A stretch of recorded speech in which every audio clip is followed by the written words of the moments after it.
The world, as we see it today, is plagued with injustice, intolerance, wars, famine, and a plethora of diseases. And let's not forget the chances of World War III looming over our heads, which may turn into a global nuclear war. So what is happening to humanity? Or let me be a bit more blunt. Why are people losing their minds? Right now, we're seeing this world that we live in right now. Anxiety is at the highest, tension, depression for individuals. But even on the global level, we're looking at a possible nuclear war. God forbid that happens, everything is done. So how do you remain sane and calm? And what do you have to tell to the world? Like, what's that one ingredient that we're missing? See the news not too much. There you go. Because sometimes you get depressed just from looking at it. I think it's two things. Okay. You must be educated and have some intelligence, and you must have some spirituality. Could this really be because of our lack of belief in God? We did a quick search on Google to see what people are asking about God. And the top search results were, does God care? Does God talk to us? Does God love everyone? I did some research on this, I'm like, let's ask Google, what are people searching during these times, right? Mm-hmm. So the search was about God. And like, okay, does God talk to us? Does God still love us? Does God still speak to us right now like he used to in the past? So these questions, are there, right? Would you be able to answer any of these questions? Do you have any answers to those questions that people are searching for about God? I think that, God can take many forms. People can find gods in lots of things. Mm-hmm. Whether that's right or wrong, that's up for everyone else to decide. It's not for me to tell people what's right and wrong. I think that if ever there is someone who is for us, it's God. Some religions put their faith in the coming of a Messiah, so it makes sense that those hot questions about God should be answered by that Messiah himself. So we looked back at the history of USA, and in the 1900s, people expected the Messiah to come. Then in the 1920s again, people were expecting him to appear. And let's not forget the dawn of the new millennia, because in the 2000s, people had a frenzy expecting to see the Messiah. They even set up Messiah cams to get a glimpse of this Messiah.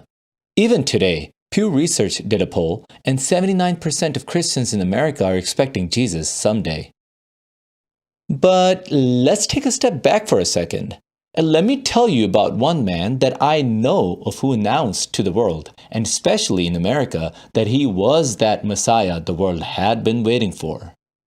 Hazrat Mirza Ghulam Ahmad, upon whom be peace, announced, "I am the true Messiah who has come to declare the glory of God upon earth. I have come in the spirit and character of Jesus Christ. I am a man, and with me are innumerable blessings of God."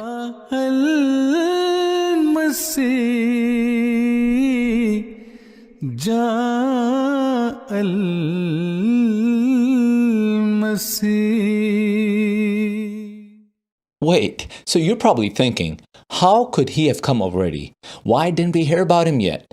Well, it is in the Bible. But the day of the Lord will come as a thief in the night. Then you might ask yourself, but wait, Jesus was supposed to come back himself. Why is someone else coming?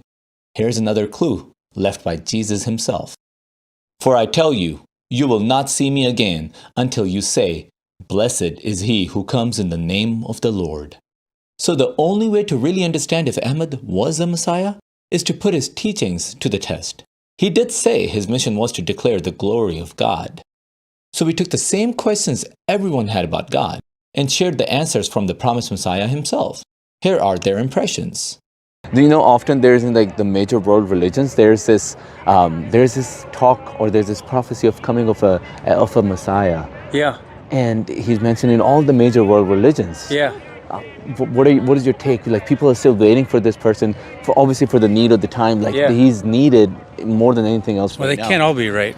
They can't. That's the problem. But they can't all be wrong either. Yeah. We're the only community who believes that Messiah that everybody's waiting for, he already came. I myself, I'm from the Ahmadi Muslim community. We're the only Muslims in Islam who believe that Messiah has come. That we are the Muslims who believe in the Messiah. So he's not coming. Like the Jews. Like the Jews believed in the first advent, right? Right. And I believe that the second advent of the Messiah has already happened. So I'm from the Ahmadiyya Muslim community.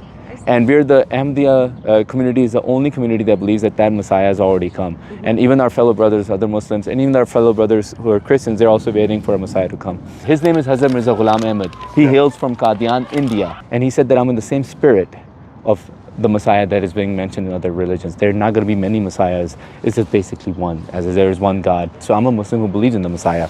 And he also answered these questions that I was looking up on Google. So the first question he says about, when I looked it up, it was, does God care? And he says, God's grace comprehends all peoples, all countries, and all ages, lest any people should complain that God bestowed his bounties upon others and not upon them. So God, he says that God is for everybody. It's not just for one particular group. It's for all nations, all That's my kind of God. I haven't seen a whole lot of that around here.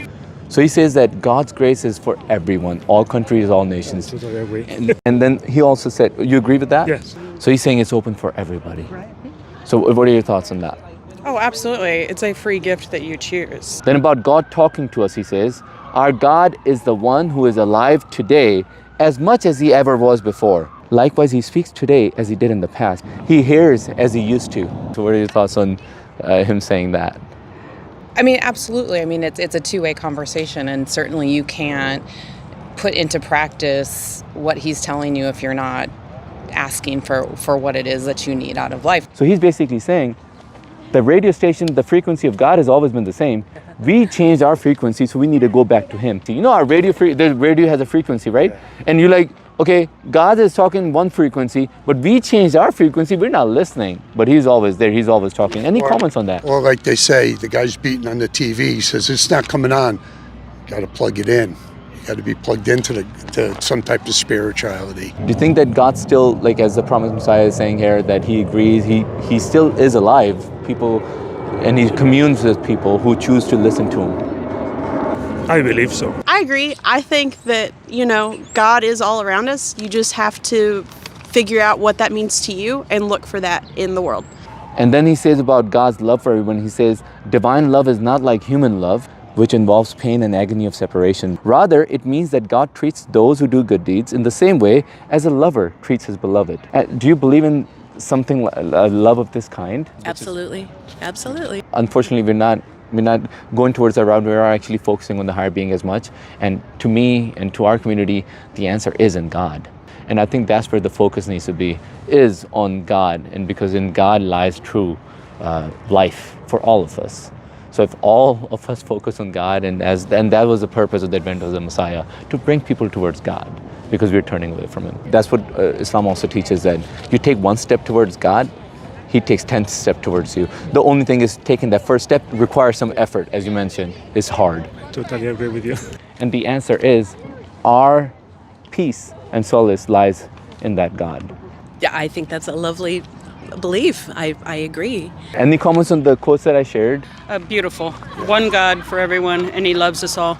So let's face it, the destruction, the mayhem, the utter regard for spirituality, or disastrous regard for human life, all of it can be resolved by humanity reconnecting with its Creator.